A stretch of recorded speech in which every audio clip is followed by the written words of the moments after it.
Hello friend, तो कैसे आप सभी स्वागत करते हैं आप सभी का जे एज गुरु में। तो फ्रेंड आज जो है कि झारखंड JFWCE परीक्षा 2024 के लिए साइंस यानी कि विज्ञान का प्रैक्टिस सेट नंबर 7 लेके आए हुए हैं, क्योंकि इससे पहले ऑलरेडी हम सभी विज्ञान का 6 प्रैक्टिस सेट कंप्लीट कर चुके थे, जो बिल्कुल आपके एग्जाम सिलेबस पर आपको प्रोवाइड किया जा रहा है।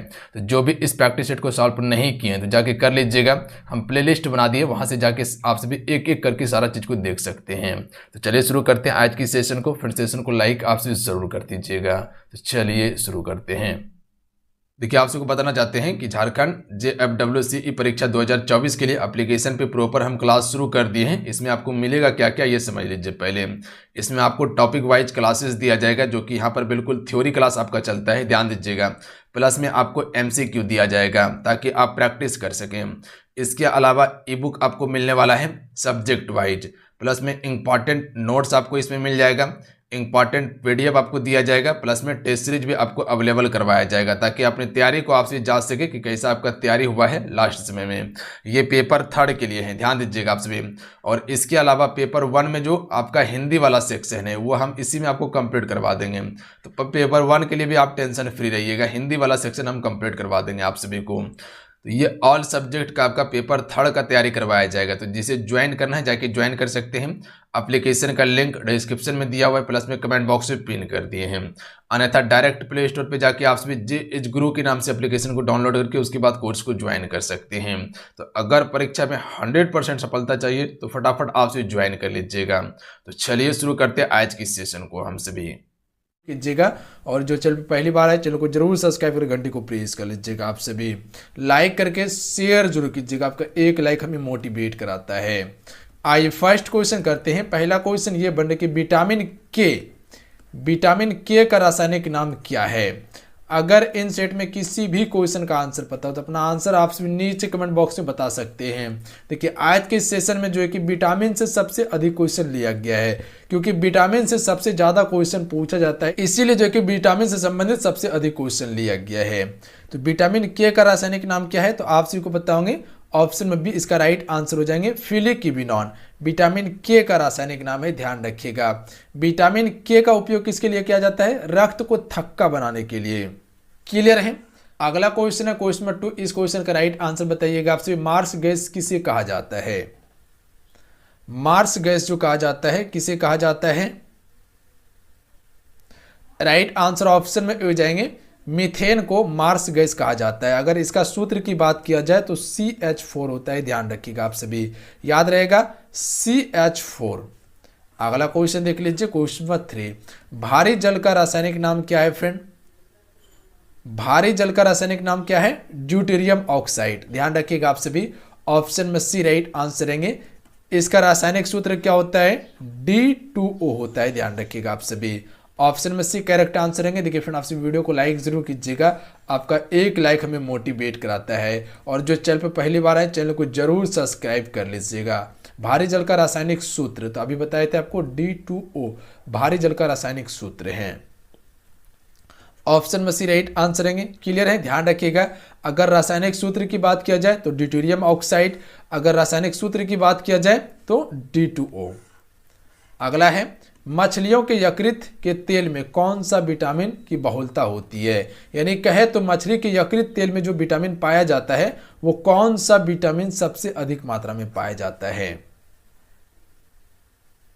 तो ऑप्शन के हिसाब से देखिएगा तो ऐसे तो इसका डी होता है, ध्यान रखिएगा, पर ऑप्शन में ए राइट आंसर होगा। मुख्य रूप से विटामिन ए पाया जाता है, उसके बाद डी भी पाया जाता है यकृत तेल में, ध्यान रखिएगा आप सभी। ऑप्शन में ए राइट आंसर रहेंगे। विटामिन ए का रासायनिक नाम क्या है, रेटिनॉल, ध्यान रखिएगा आप सभी, क्या है, रेटिनॉल। विटामिन बी का रासायनिक नाम थायामीन। विटामिन सी का एस्कॉर्बिक एसिड। और विटामिन डी का रासायनिक नाम क्या है, कैल्सीफेरॉल है, याद रहेगा आप सभी को। अगला है कौन सा विटामिन गर्म करने पर नष्ट हो जाता है।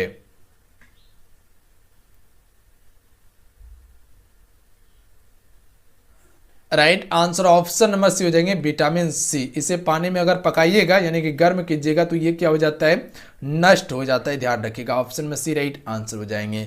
इसका रासायनिक नाम आपको बताए थे हम, क्या होता है, एस्कॉर्बिक एसिड होता है। विटामिन ई का भी रासायनिक नाम बताए थे, नीचे कमेंट करके आपसे बताइएगा। विटामिन B6 का रासायनिक नाम क्या होता है ये जान लीजिए आप सभी।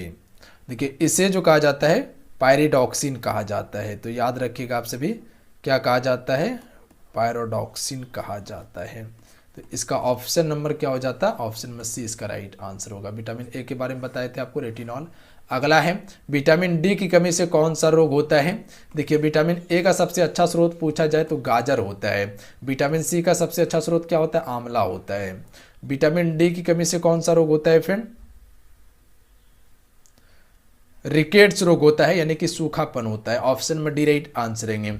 विटामिन डी का सबसे अच्छा स्रोत क्या है? सूर्य का प्रकाश है, ध्यान रखिएगा आप सभी। सूर्य का प्रकाश विटामिन डी का सबसे अच्छा स्रोत है। विटामिन डी का रासायनिक नाम अभी आपको बताए थे, नीचे कमेंट करके आपसे बताइएगा। अगला है, विटामिन शब्द किसने दिया? चलिए बताएंगे आप सभी। विटामिन शब्द जो है ये किसने दिया था? फंक ने। जो भी ऑप्शन में सी को टिक करे राइट आंसर रहेंगे, ध्यान रखिएगा। फंक ने विटामिन शब्द का प्रयोग किया था। अगला है, जिप्सम का रासायनिक नाम क्या है? चलिए इस क्वेश्चन का राइट आंसर बताएंगे आप सभी, क्वेश्चन नंबर 9 का। जिप्सम का रासायनिक नाम क्या है फ्रेंड?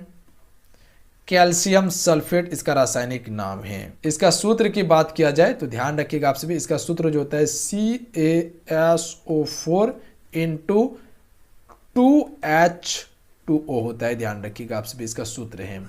अगला क्वेश्चन है, कोबाल्ट किस में पाया जाता है? यहाँ पे देखिएगा तो इसको बी कर लीजिएगा आप सभी, ई नहीं होगा, विटामिन B12 होगा। विटामिन B12 कर लीजिएगा इसको। देखिए इसका right answer option number D हो जाएगा। विटामिन B12 में कोबाल्ट पाया जाता है और इसका रासायनिक नाम जो है कोबालामीन है। अगला क्वेश्चन देख लीजिए, रक्त को थक्का बनने में सहायक विटामिन है। तो अभी आपको बताए थे कि रक्त को थक्का जमने में जो सहायता करता है बनाने में, तो वो विटामिन के करता है। Option number B right answer रहेंगे, ध्यान रखिएगा आप सभी। और इसका रासायनिक नाम के बारे में बताए थे कि फिलिकिविनॉन इसका रासायनिक नाम होता है। लिख देते हैं साइड में, फिलिकिविनॉन इसका रासायनिक नाम होता है फ्रेंड, याद रखिएगा आप सभी, याद रहेगा आप सभी को, फिलिकिविनॉन होता है। अगला क्वेश्चन देखिए, विटामिन ए और बी का आविष्कार किया था जो किसने किया था? विटामिन ए और बी का जो आविष्कारक है वो कौन है? तो बी राइट आंसर रहेंगे, मैकुलन ने विटामिन ए और बी का आविष्कार किया था फ्रेंड। अगला है, विटामिन सी का आविष्कार किसने किया था? चलिए बताएंगे आपसे, विटामिन सी का जो आविष्कार किया था वो किसने किया था? हॉलकट ने। ऑप्शन में सी राइट आंसर रहेंगे। अगला है, अंतरिक्ष विभाग की स्थापना कब हुई थी? ऑप्शन में बी राइट आंसर रहेंगे, 1972 में अंतरिक्ष विभाग की स्थापना हुई। अगला क्वेश्चन देखिए, अंतरिक्ष में जाने वाली प्रथम महिला कौन है?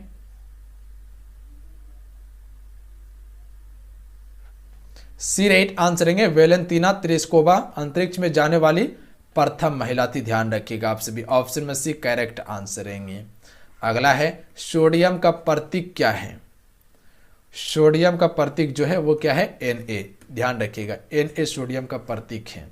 अगला है, AU, AG, CU तथा Fe में सबसे अधिक तन्य कौन सा है?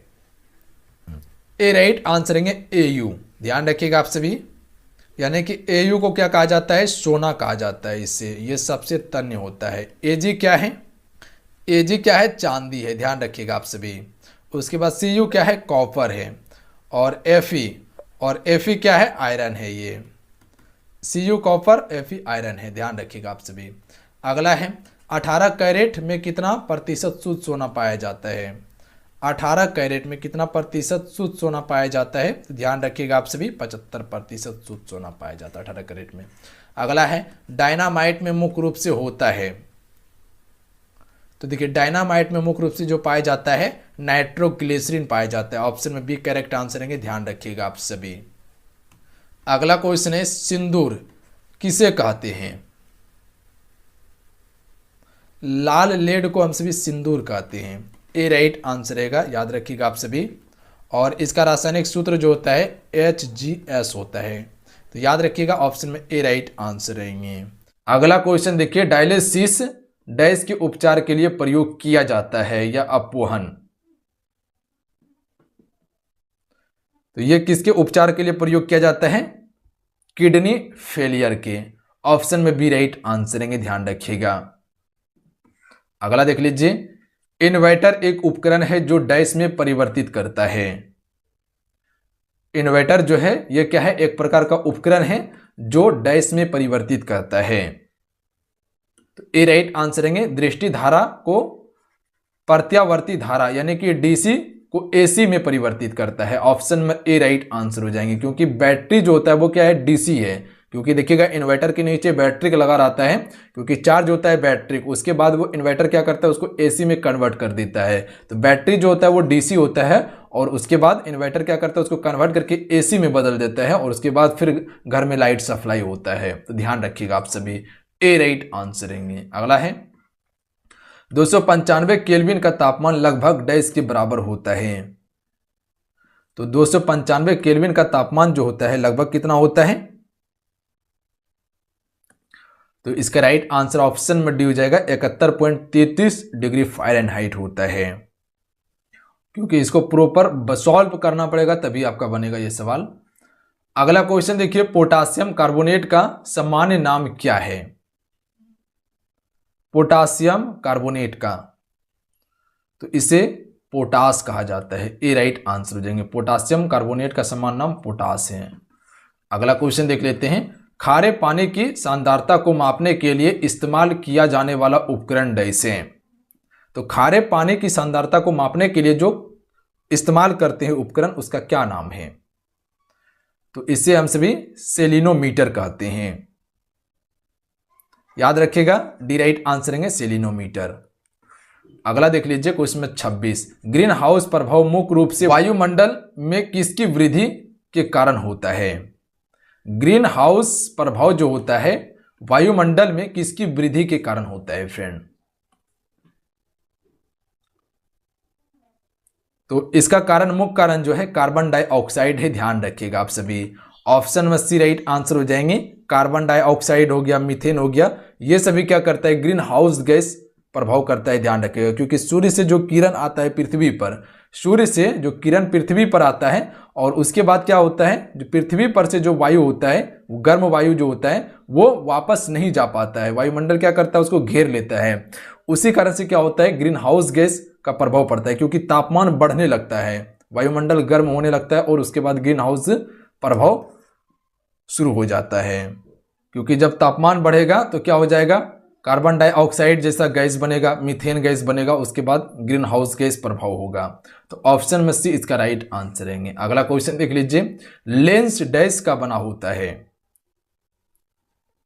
फ्लिंट ग्लास का बना होता है। ए राइट आंसर रहेंगे, ध्यान रखिएगा। अगला क्वेश्चन देख लीजिए, डेक्टिलोग्राफी डैश का अध्ययन है। तो डेक्टिलोग्राफी में किसका अध्ययन करते हैं, उंगलियों के निशान का अध्ययन करते हैं डेक्टिलोग्राफी में। ए करेक्ट आंसर रहेंगे। अगला क्वेश्चन देख लेते हैं, क्वेश्चन नंबर 29, पत्तियों में उपस्थित हरे रंग के वर्णक को कहते हैं। तो पत्तियों में उपस्थित हरे रंग के वर्णक को हम सभी क्या कहते हैं, क्लोरोफिल कहते हैं। ए राइट आंसर रहेंगे, क्लोरोफिल कहते हैं। अगला क्वेश्चन देखिए, और आज के ये लास्ट सवाल है, कार्बन का सबसे कठोरतम रूप जो है वो क्या है। तो कार्बन का सबसे कठोरतम रूप की बात किया जाए तो हीरा हो जाएगा, और सबसे नर्म की बात किया जाए तो ग्रेफाइट होगा। कार्बन का सबसे बढ़िया अपरूप नर्म में ग्रेफाइट है और कठोर में आपका हीरा है। तो ऑप्शन नंबर डी इसका राइट आंसर होंगे क्वेश्चन के हिसाब से। तो चलिए आज कितना है, मिलते हैं। जय हिंद, वंदे मातरम। ध्यान रखिएगा, पढ़ाई करते रहिएगा आप सभी। फिर वीडियो को लाइक करके आपसे शेयर अपने दोस्तों में जरूर कीजिएगा। इतना सा काम आप करके जरूर जाइएगा। और जो भी एप्लीकेशन को ज्वाइन नहीं किए जरूर ज्वाइन कीजिए। आप सभी कंप्लीट तैयारी करवाया जा रहा है आप सभी को एप्लीकेशन पे। ज्वाइन कैसे करना है वीडियो बना हुआ है, वीडियो को देख लीजिएगा, लिंक डिस्क्रिप्शन में प्लस में कमेंट बॉक्स में पिन किया हुआ है।